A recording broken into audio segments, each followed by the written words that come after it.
നിയമസഭാ തെരഞ്ഞെടുപ്പിന് മാസങ്ങൾ മാത്രം ശേഷിക്കെ സംസ്ഥാന കോൺഗ്രസിൽ ഭിന്നത മൂർജിക്കുകയാണ്. KPCC പുനഃസംഘടനാ തർക്കത്തിൽ ഹൈക്കമാൻഡിന്റെ താക്കീത് നേതാക്കൾക്ക് കിട്ടിയെന്നാണ് ദില്ലിയിൽ നിന്ന് വരുന്ന വാർത്ത. മുഖം നോക്കാതെയുള്ള വിമർശനം മുൻനിരക്കാർക്കെല്ലാം കിട്ടിയെന്നാണ് വിവരം.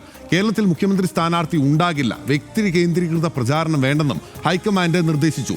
ഒരു വട്ടം കൂടി ഭരണം കിട്ടാതെ ഇരുന്നാൽ കോൺഗ്രസ് പാർട്ടിക്ക് താങ്ങാനാകില്ലെന്ന കാര്യം AICC നേതൃത്വം നേതാക്കൾ ഓർമ്മിപ്പിച്ചു. വിവാദങ്ങളിൽ KC വേണുഗോപാലിനെ പഴിക്കുകയാണ് നേതാക്കൾ. മാനദണ്ഡങ്ങൾ പാലിക്കാതെയുള്ള പുനഃസംഘടനയ്ക്ക് ഉത്തരവാദി KC വേണുഗോപാൽ മാത്രമെന്നാണ് കുറ്റപ്പെടുത്തൽ. അതിമാർഡി എക്സ്ട്രാപ്പ് കാണാം. നിയമസഭാ തെരഞ്ഞെടുപ്പിന് മാസങ്ങളുണ്ടെങ്കിലും മുഖ്യമന്ത്രി സ്ഥാനം ലക്ഷ്യമിട്ട് നേതാക്കൾ നടത്തുന്ന പാളയത്തിൽ പോലും കുതികാൽ വെട്ടുമാണ് ഹൈക്കമാൻഡിനെ ചൊടിപ്പിച്ചത്. സംഘടനാ ജനറൽ സെക്രട്ടറി KC വേണുഗോപാൽ, കേരളത്തിന്റെ ചുമതലയുള്ള ദീപാദാസ് മുൻഷി എന്നിവരെ മാറ്റി നിർത്തിയാണ് മല്ലികാർജ്ജുൻ ഖാർഗെയും രാഹുൽ ഗാന്ധിയും നേതാക്കളുമായി കൂടിക്കാഴ്ച നടത്തിയത്.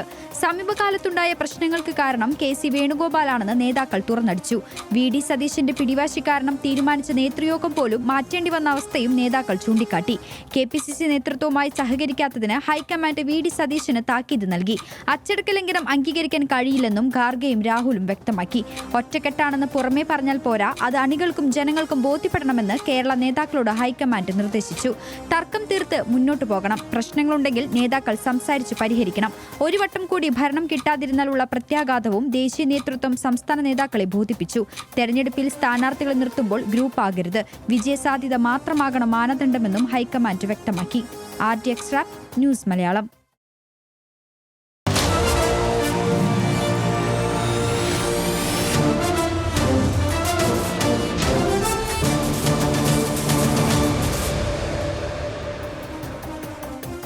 മല്ലികാർജ്ജുൻ ഖാർഗെയും രാഹുൽ ഗാന്ധിയും കേരളത്തിലെ നേതാക്കളെ കണ്ടത് പ്രത്യേകമായാണ്. സംഘടനാ ജനറൽ സെക്രട്ടറി KC വേണുഗോപാലും കേരളത്തിന്റെ ചുമതലയുള്ള ദീപാദാസ് മുൻഷിനെയും മാറി നിന്നു. ആദ്യം പണിയെടുക്കൂ എന്നാണ് AICC നേതൃത്വം കേരളത്തിലെ നേതൃത്വത്തോട് പറയുന്നത്.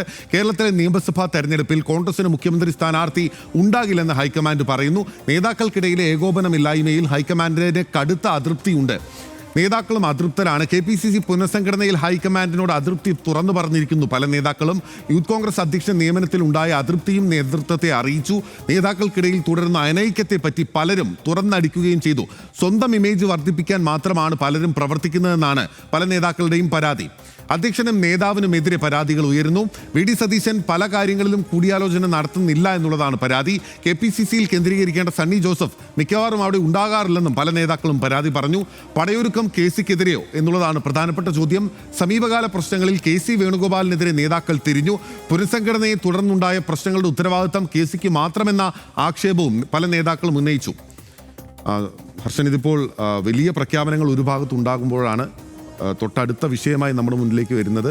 മുഖ്യമന്ത്രി സ്ഥാനാർത്ഥിയെ ചൊല്ലി തർക്കമാണ്, അനൈക്യമാണ്, പ്രശ്നമാണ്. എന്ത് സംഭവിക്കും കോൺഗ്രസ്? ഇതിൽ പ്രധാനമായും ഈ അനൈക്യത്തിന് ആരോപണം നേരിടേണ്ടി വന്നത്, അല്ലെങ്കിൽ കേന്ദ്ര നേതൃത്വത്തിൻ്റെ ഹൈക്കമാൻഡിൻ്റെ വിമർശനം നേരിടേണ്ടി വന്നത് ആരൊക്കെയാണ് എന്ന് നമ്മൾ നോക്കിയാൽ നമ്മൾ മനസ്സിലാക്കേണ്ട ഒരു കാര്യം, ഇവിടുന്ന് പോയവർക്കൊക്കെ പരാതി KC വേണുഗോപാലിനെ കുറിച്ചായിരുന്നു പലർക്കും ഉണ്ടായിരുന്നതെങ്കിൽ അവരിങ്ങോട്ട് ഹൈക്കമാൻഡ് കർശനമായ നിലപാട് ഇവിടുന്ന് പോയ നേതാക്കന്മാരോട് സ്വീകരിച്ചു എന്നുള്ളതാണ്.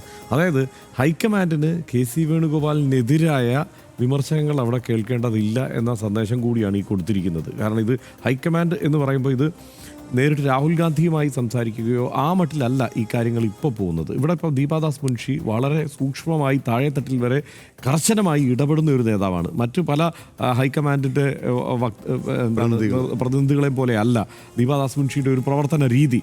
അത് വളരെ സൂക്ഷ്മമായി കാര്യങ്ങളെല്ലാം അവർ മനസ്സിലാക്കുന്നുണ്ട്. അവർക്ക് അവരുടേതായ ഒരു നെറ്റ്വർക്ക് പ്രവർത്തിക്കുന്നുണ്ട്. ആ രീതിയിലാണ് അവരുടെ പ്രവർത്തന രീതിയും പോകുന്നത്.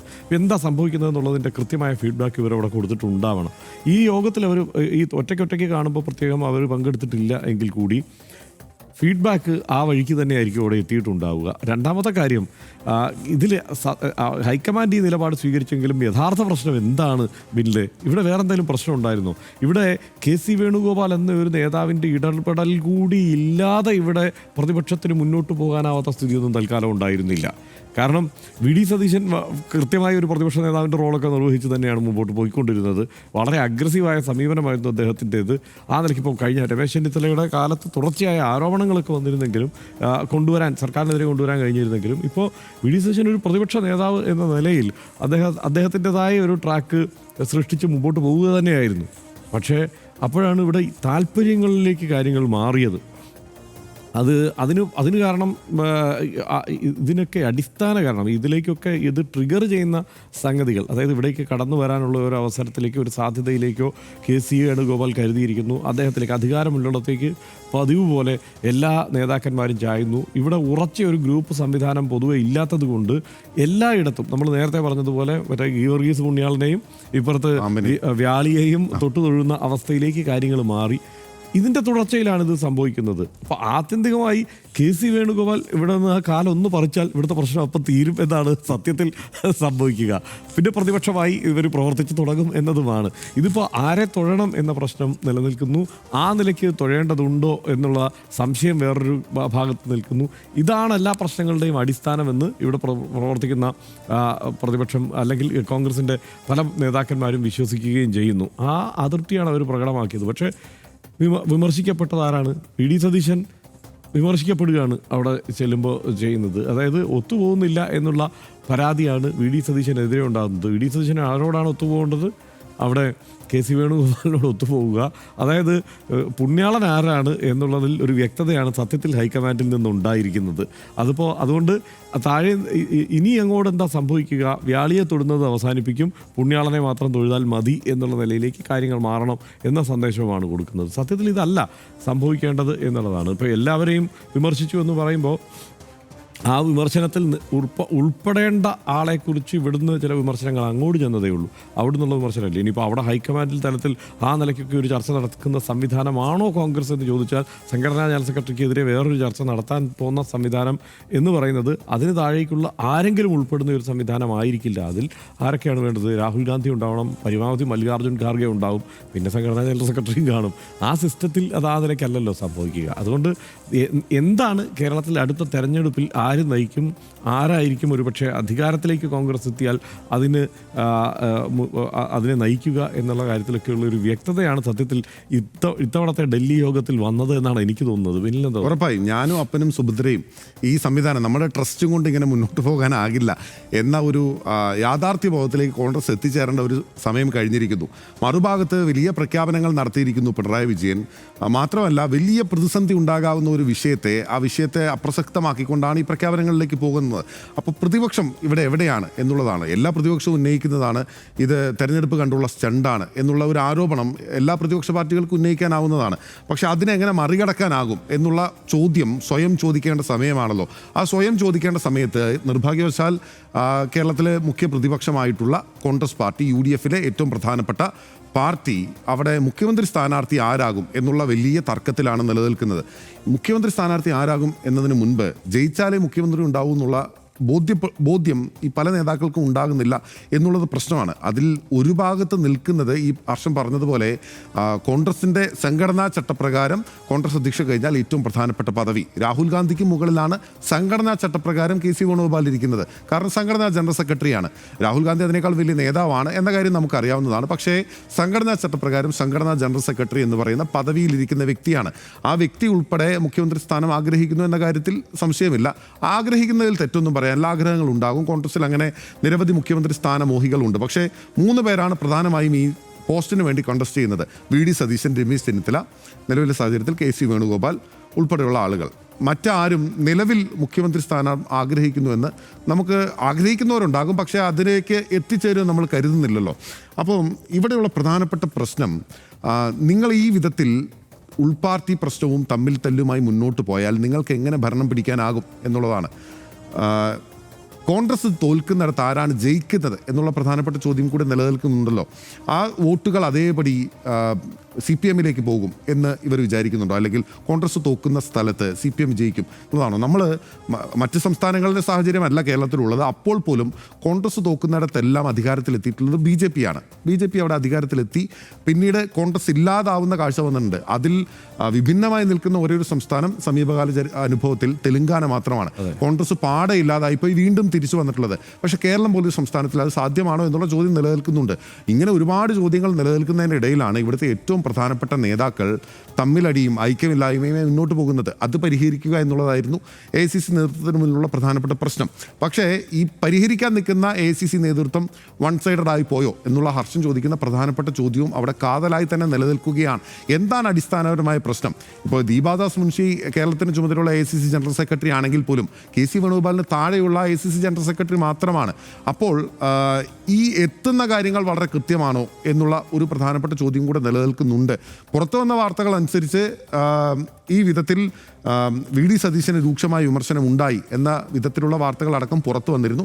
KC വേണുഗോപാലിനെ പറ്റി എന്തെങ്കിലും പരാമർശം ഉണ്ടായോ എന്നറിയില്ല. ഇവിടെ നിന്ന് പോയിട്ടുള്ള സ്വാഭാവികമായും നമ്മൾ മനസ്സിലാക്കുന്ന അനുസരിച്ച് ചെന്നിത്തലയും സതീശനും ഉൾപ്പെടെയുള്ള നേതാക്കൾ ഈ 1-to-1 അല്ലെങ്കിൽ 1-on-1 ഇൻ്റർവ്യൂവിൽ അല്ലെങ്കിൽ 1-on-1 കൂടിക്കാഴ്ചയിൽ ഈ കാര്യങ്ങളെല്ലാം തന്നെ പറയുകയും ചെയ്തിട്ടുണ്ട്. പക്ഷേ അവിടെ നിന്ന് രാഹുൽ ഗാന്ധിൻ്റെ വിശ്വസ്തനായിട്ടുള്ള KC വേണുഗോപാലിനെതിരെ എന്തെങ്കിലും തരത്തിലുള്ള ഒരു നടപടി ഉണ്ടാവുക അല്ലെങ്കിൽ ആ വിധത്തിലുള്ള ഒരു സമീപനം ഉണ്ടാകുമെന്ന് ഇപ്പോൾ കരുതാൻ സാധിക്കില്ല.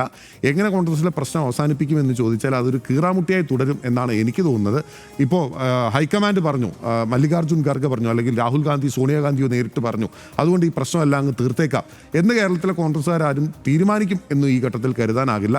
ഇതിങ്ങനെ കീറാമുട്ടിയായി തുടരും. അപ്പോഴും കേരളത്തിലെ കോൺഗ്രസ് നേതാക്കൾ ആലോചിക്കേണ്ട പ്രധാനപ്പെട്ട കാര്യം, നിങ്ങളുടെ അണികൾ നിങ്ങളെ വലിയ രീതിയിൽ പ്രതീക്ഷിക്കുന്നുണ്ട്. ഇനിയൊരു തോൽവി ഉണ്ടായിക്കഴിഞ്ഞാൽ ഒരു തവണ കൂടി ഒരുപക്ഷേ കോൺഗ്രസ് മുഖ്യ പ്രതിപക്ഷ പാർട്ടിയായി വന്നേക്കാം. അപ്പോൾ ലീഗ് നിങ്ങളുടെ കൂടെ ഉണ്ടാകുമെന്നുള്ള ചോദ്യമുണ്ട്. അതിനുശേഷം മുഖ്യപ്രതിപക്ഷം പോലും ആകില്ല എന്ന് കേരളത്തിലെ കോൺഗ്രസിലെ അണികൾ കോൺഗ്രസിന്റെ നേതൃത്വത്തെ ഓർമ്മിപ്പിക്കുന്നു. റൈറ്റ്, ഇതിലൊക്കെ ഭേദം പഴയ ഗ്രൂപ്പ് തന്നെയായിരുന്നു എന്നാണ് എനിക്ക് തോന്നുന്നത്. ആ കാര്യത്തിൽ ഒരു തീരുമാനം ഉണ്ടാവരുത്. ഇതുപോലെ ചെതറിപ്പോകുന്ന ഒരവസ്ഥ എന്തായാലും ഉണ്ടാകുമായിരുന്നില്ല. മാത്രമല്ല ആ ഗ്രൂപ്പിൻ്റെ താല്പര്യങ്ങൾ കൃത്യമായി അത് ഒറ്റക്കെട്ടായി അവിടെ അവതരിപ്പിക്കുക, അതുപോലെ ഈ ഏകപക്ഷീയമായി ആരെങ്കിലും അടിച്ചമർത്താൻ ഹൈക്കമാൻഡ് പോലും തയ്യാറാവാതിരിക്കുന്ന ഒരു കാലം, അതിലേക്കൊക്കെ തന്നെയായിരുന്നു പോകുന്നത് നല്ലതെന്നാണ് കോൺഗ്രസിന് എനിക്ക് തോന്നുന്നത്. എന്തായാലും നമുക്ക് കാത്തിരുന്ന് കാണാം ഹൈക്കമാൻഡിൻ്റെ ആ പദ്ധതി തന്നെ ആയിരിക്കുമോ മികച്ചത് എന്ന്. മൂന്നാം ഭരണം ലക്ഷ്യമിട്ടാണ് പിണറായി സർക്കാരിൻ്റെ മുന്നോട്ട് പോക്ക്. അതിനായി അവരുടെ ആവനാഴിയിൽ ഒരുപാട് തന്ത്രങ്ങളും തയ്യാറാണ്. കേരളപ്പിറവി ദിനത്തിൽ പ്രഖ്യാപിക്കാനിരുന്ന ജനപ്രിയ പദ്ധതികളാണ് മുഖ്യമന്ത്രി ഇന്ന് പ്രഖ്യാപിച്ചതെന്നാണ് വിവരം.